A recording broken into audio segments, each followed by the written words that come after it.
సుసుతం కర్తుమవ్యయం.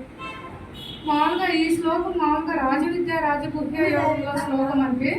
దీని అద్భుతమైన అంటే భగవద్గీత మొత్తం అద్భుతంగా ఉంటుంది. ఈ శ్లోకం గురించి పాప చెప్పింది కాబట్టి మళ్ళీ చెప్పాల్సి వచ్చింది. ఎందుకంటే విద్యల్లో కల్లా రాజవిద్య లాంటిది ఇది.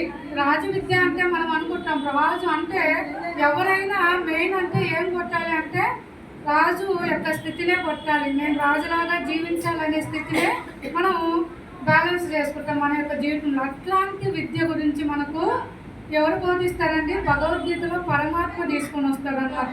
మరి ఇదంతుటే గుహ్యతమం ప్రత్యక్షవ, ఇది ఇదంతుటే గుహ్యతమం.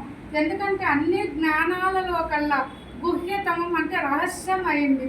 మరియు పవిత్రమిదముత్తమం, పవిత్రాల్లో కల్లా అత్యంత పవిత్రమైన ఉత్తమమైన జ్ఞానం అనేది ఈ యొక్క రాజవిద్య రాజగుహ్య యోగంలో పరమాత్మ తీసుకుని వస్తాడనమాట.